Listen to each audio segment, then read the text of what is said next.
네, 아는 기자 시작하겠습니다. 정치부 안보겸 기자 나왔습니다. 자, 안 기자, 국민의힘 상황이 굉장히 긴박하게 돌아가고 있습니다. 여권 수뇌부가 만났어요?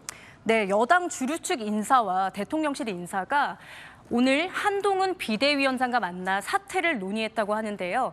정확히 말하면 사퇴 논의라기보다 사퇴하라고 주류 측이 한 위원장을 압박한 겁니다. 취임한 지 한 달도 채 되지 않은 이 비대위원장의 사퇴 논의라니 좀 충격적인데 도대체 무슨 일이 있었던 겁니까? 불을 붙인 건 바로 공천이었습니다. 제가 들은 사퇴가 불가피하다고 하는 대통령실과 주류 쪽 이야기를 종합해 보면 세 가지 장면이 결정적이었습니다. 한동훈 위원장의 이 발언이 시작이었습니다. 공천은 공관위원장과 제가 직접 챙길 겁니다. 지금 당을 이끌고 있는 것은 저입니다. 윤석열 대통령의 측근 이철규 의원이 공천관리위원으로 들어가면서 윤심 논란이 일자 한 위원장이 잠재우려고 한 말인데요. 하지만 이때부터 당 주류에서는 당 시스템대로 이뤄지는 공천을 왜 비대위원장이 챙기냐, 윤심은 안 되고 한심은 된다는 거냐 의구심을 가지기 시작했다고 합니다. 그리고 두 번째, 3선 이상 중진들에게 큰 페널티를 주는 공천 룰이 발표됐죠. 중진 의원들 입장에선 힘들게 당 도운 중진들 다 쳐내겠다는 거냐 불만이 커졌고요. 그리고 세 번째, 한 위원장이 김경률 비대위원의 손을 들어준 이 장면이 결정적이었다는 거죠. 비대위원장이 공천하는 거냐, 본인과 친한 비대위원 공천 주는 거냐는 여론이 커졌다는 겁니다. 그런데 사실 서울 마포을 같은 경우에는 험지이기도 하고 김경률 비대위원도 결국 경선을 하겠다고 했는데 이게 문제가 되나요? 한 위원장 입장에서는 이기기 위한 인재 영입으로 봤지만요. 당 주류 측은 한 위원장의 자기 정치로 봤습니다. 대통령실도 이때부터 불편한 심기를 드러냈는데요.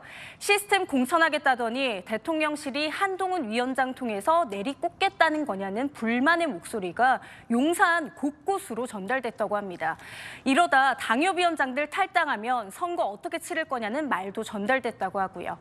대통령도 주변에 괜히 내가 오해받고 있다며 내 참모들에게도 특혜는 없다고 해왔는데 그런 시스템 공천을 법을 잘 아는 한동훈 비대위원장에게 기대했더니 오히려 거꾸로 간다고 기대를 접었다는 게 주류 측 설명입니다. 궁금한 게 이 공천과는 별개로 김건희 여사 관련 발언도 문제가 된 겁니까? 네, 맞습니다. 이 주류 측은 명품 수수 의혹을 꺼내면서 야당에 빌미만 줬다는 불만이 큽니다. 한동훈 비대위원장이 김경률 비대위원이 제기하자 오히려 힘을 보태 마치 큰 문제가 있는 것처럼 했다는 건데요. 이건 아버지와의 인연을 빙자해 함정 몰카를 찍은 게 본질이다. 전후 맥락을 한 위원장에 여러 차례 설명했는데도 국민 눈높이라며 물러서지 않았다는 겁니다.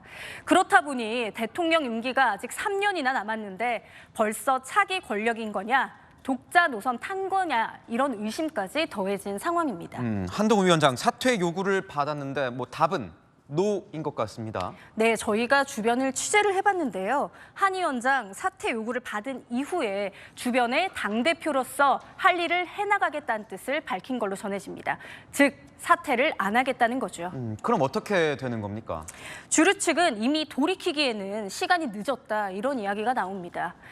한 위원장을 향한 대통령의 인간적 배신감이 크다는 이야기들도 흘러나오고 있는데요. 자진 사퇴 결심을 안 할 경우 내일 당장 의총을 열어서 사퇴를 힘으로 밀어붙이겠다는 목소리도 있습니다. 시간이 부족하니 윤재욱 원내대표를 당대표 권한 대행으로 하고 조기 선대위로 선거를 치르는 안까지 거론되고 있습니다. 하지만 당 규정상 비대위원장이 버틸 경우 억지로 끌어내리기는 쉽지 않습니다. 앞서 말씀드렸듯이 한 위원장은 물러서지 않겠다는 뜻을 밝힌 걸로 전해지죠. 한동훈 없이 윤석열 대통령만으로 선거 치를 수 있냐는 것이 여론을 앞세울 걸로 보입니다. 물러서든 버티든 여권의 극한 분열에 공멸할 거라는 위기감이 내부에서 제기됩니다. 그래서 어떻게든 극적으로 윤 대통령과 한 위원장의 갈등을 봉합해야 한다는 의견이 주류 측에서도 나오고 있습니다. 어떤 결론이 나든 시간이 오래 걸릴 것 같지는 않습니다. 네, 지금까지 아는 기자였습니다.